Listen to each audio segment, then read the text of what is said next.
Hey, I'm Candace, your host, and if you're ready to grow your business and build your authority by getting booked on podcasts, I've got something special for you. I'm launching a brand new course that will walk you through exactly how to get booked on podcasts.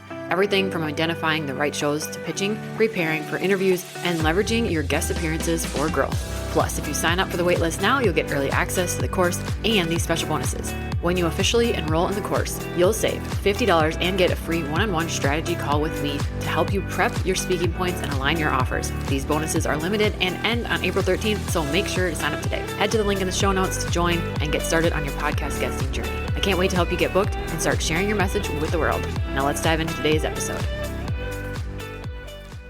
Welcome back to the show. I have a special guest all the way from Michigan. Her name is Erin Resteiner. While her Instagram bio reads woman, wife, mom, forever adventurer, Erin is also a multi-passionate entrepreneur as the founder and owner of the Highway Brewing Company, a full restaurant and craft beer producer, and Kits, a mission-driven gift boutique in downtown West Branch, Michigan. She is a mom of 3 Earthside and is always up for a road trip. She has been working for herself for almost a decade and teaches others to design and receive a life they love. Welcome to the show. Thanks, Candace. I'm so happy to be here. That was really a snapshot of your journey, but I'd love to hear more about that and how you are where you are now. I never thought this would be the future, the career that I would have when I was growing up. I actually received my bachelor's in theater. So I really wanted to be on the stage, but then I met my husband and things shifted for me. We just are really partners in everything. And once we knew that that was something we couldn't sacrifice or didn't want to sacrifice, our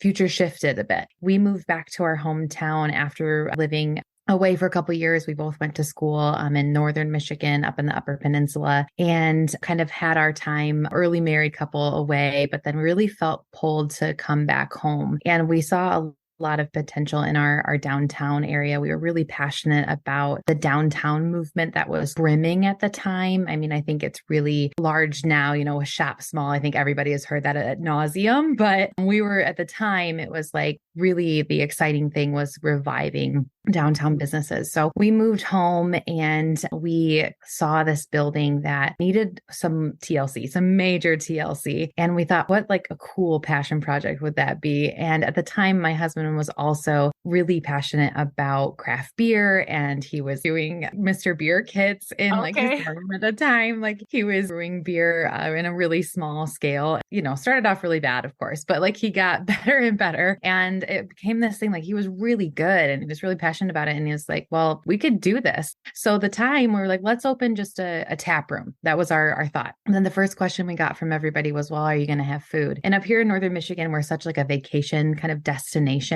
that I think people really wanted that sit down, eat and dine experience with their beer, not just like the tap room, kind of what you might see in a larger urban area. So when that started being our number one question asked, we kind of had to pivot and figure out, okay, well, we have to open up a whole restaurant, which neither of us at this point had experience in the food service world. So we were totally clueless. And it took us many years into it to actually figure out anything. We're still figuring things out, of course. But we opened that in 2018 after a complete renovation of our building downtown. And amidst that, we had our first son in 2017. I always laugh because I'm like, well, what big thing am I going to do this year? Because for the last 5 or 6 years, we've either had a human baby or we have created a business. So, or they're, throw 2020 in there and it was pretty chaotic. So yeah, we opened up our business downtown and then that kind of led to other opportunities where we've purchased the building next to us and we opened up Kits in 2021.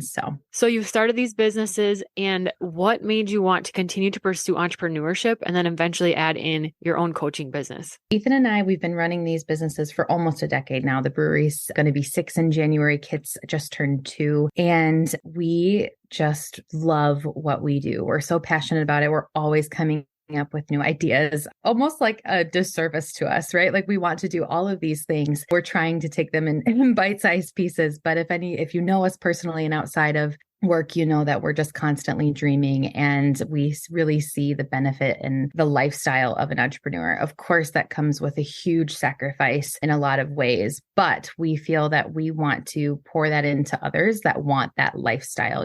Freedom of time, we feel like, is just the most important thing to us. We really want to be able to choose when we can, take those vacations with our kids and have the freedom to just kind of go. And we want to be able to pour that into others if they want that. And now maybe, another business isn't a big business isn't what people desire, but maybe it's just a side thing. It looks like freedom of a little bit more money for their family, or freedom of finding, some of that identity again. I know that moms, especially like when I'm in the throes of newborn life right now, my son is a month and a half old. So I totally can resonate with the feeling of like my first time becoming a mom with our oldest and just feeling like, am I anything besides this little human's nurturer? And I think that having something that you can pour into and give of yourself, and it's like you're received more than just your mothering duties, I think is so important. So I feel really passionate personally, beyond just me and Ethan pouring into, our downtown and our community. I feel really passionate personally working with women to help them design that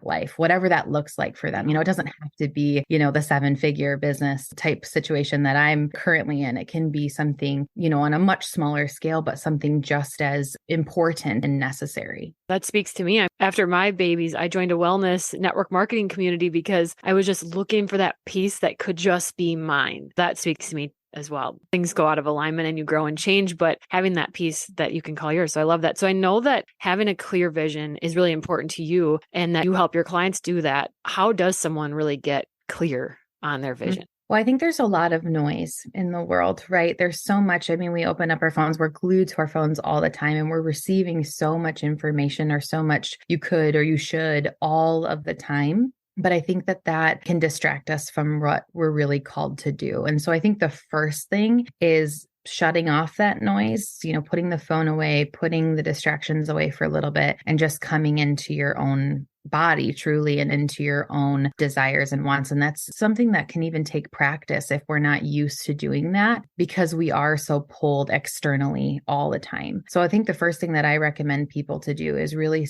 meditate. Maybe, that could be a way to do it, but even just sitting down and just writing out some things. Journaling was a big thing for me. That has always helped me figure out those different business ideas, or personally what we desire, or for our family, what we want that to look like. That's always been my go-to. But even just a quiet moment, or going for a walk outside without the earbuds in, I think that's the first thing that I recommend, is really to figure out what it is that we want, not what it is that the world wants for us. I don't know if it's a woman thing, a mother thing, but we constantly are taking care of other people, and our focus is on other things and other people and how we can help and take care of. So to be able to turn that back onto ourselves, that's really important.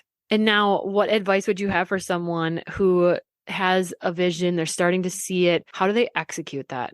Things don't happen without a plan, right? So it's just as much as I am kind of that, the ethereal, like, let's sit down and let's vision this, let's put this on a vision board.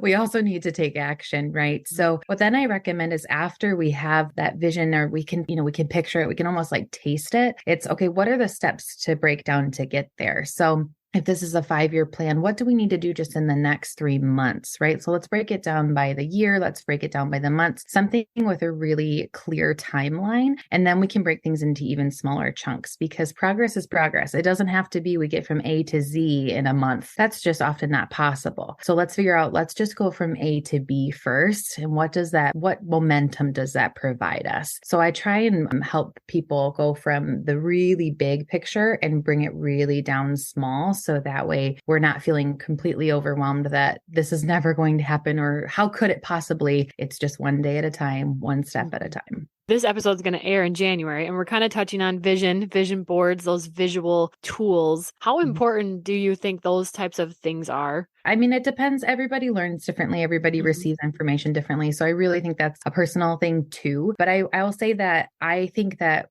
while I love the visual elements of things, and I do like creating those things, I think it's really fun, or even having a digital version of it, like on Pinterest. I think that it doesn't carry much weight unless you have that action plan underneath, unless you have the clear steps, the reminders in the calendar, the accountability friends, that are helping you step by step, whatever that looks like. Without that framework or those timelines, it can be just that visual board. It doesn't necessarily come into fruition necessarily. Right. Pairing the two things together are really important, making sure that it's not just, yes, I love the woo-woo stuff too. I love that. But you're right. If you don't have the action, then how is it going to happen? But how would you suggest if someone does want to make something like that, a vision board, casting a vision of some sort, how do they go about it? What do you suggest goes on this? Is it pictures? Is it words? Is it a combination? What types of things are they thinking about to get on there and really cast that? What I lead people to do is really sit down with that meditation, and I kind of guide folks through, what does it look like? Like, let's picture your perfect day. What does that feel like? Where are you? What are you wearing? Who's with you? All those things to help kind of give that clarity of what life they're really wanting. And then from there, we dial it back. Okay. So if you're on a beach somewhere, you're at a beach house with your kids, is that more vacations? Is that, a second home? What does that mean? And then we can figure out from there, what are the action steps to get there? And then let's find that beautiful Pinterest picture and let's put it up, either print it out or put it on the Pinterest board to be reminding us. Or, I've seen folks do the wallpaper of their phone, so that way whenever they unlock their phone, they're seeing that vision or that dream. So it's really personal. And so sometimes it can be a quote that's really impactful for people, or other times it is that very specific imagery. What kinds of things do most of your clients come to you for? What are some of those common issues or things that they're trying to do that they are like, hey, I need your help? Most people have the desire and feel very overwhelmed with how to get there. Just feels unattainable in some ways. They feel locked in their 9 to 5. They feel locked in their position, whatever that looks like, locked in their income bracket, being a stay-at-home mom versus, being the quote unquote breadwinner, or whatever that looks like. People just feel stuck. And so we have to figure out a way of like, okay, what's a way we can just put one foot outside of that bubble that we feel stuck in, right? Like, what's one way we can just pop through that to get ourselves out there? So I think it's really working on that, like little action steps forward. I use the word a lot, like the momentum. What's one thing we can just start one step? And then before we know it, the comfort expands, right? And folks are like, okay, well, now we can take 5 steps at a time versus just that one little baby step. So I think that's the big thing that I work on with folks is, what is the one action we need to do here? Not the 5 actions, not the 10th thing down the road. What's the first one? And really dial that in. So much less overwhelming and paralyzing to just be like, what is the one thing, the very next thing? Let's do that and see where we get. What kinds of things are you working on right now coming up in January 2024 that we can look out for? Personally, I find the end of the year is a very reflective time for us. Business wise, personally, I spend a lot of time at the end of December. Of course, the holidays are so busy, but I do try and take some time personally to, as I said, really journal a lot of that out and then look at 2024 and what that looks like. But for business wise, I am leading a workshop. It is local to me. So if you're a Northern Michigan pal or you want to travel to beautiful Northern Michigan, I do have a vision workshop called the Bloom Workshop, and it's happening on January 13th. It's at the Highway, which is one of our brewery and our restaurant. So that's happening. I'm really excited about that. I'm really looking forward to gathering women together in community. And I hope to be doing a lot more of that in 2024. So you're the first to hear it, but I'm doing a really big retreat in the summer of 2024. So more details will be coming on that for the Upper Peninsula of Michigan. So if you're looking for an amazing getaway and you're kind of in our Midwest area, definitely stay tuned for that. Ooh, that sounds awesome. Do you have anything else that you want to add that we didn't touch on today? You said that a lot of the women that are listening in are, in their 9 to 5 and maybe looking at doing something outside of that. And I just encourage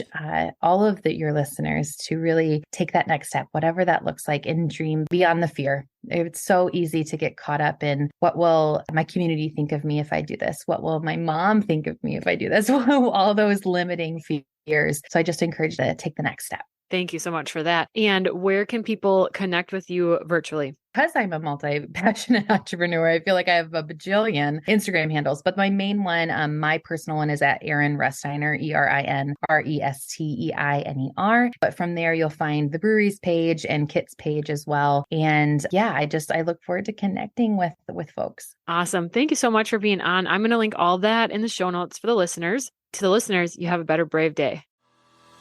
Thanks for tuning in. If you're ready for podcast mentoring, whether it's setup, editing, planning, or guesting, you can book a one-on-one call with me through the link in the show notes. I hope you feel seen, inspired, and like your dreams and goals are completely valid, because they are. See you next Tuesday.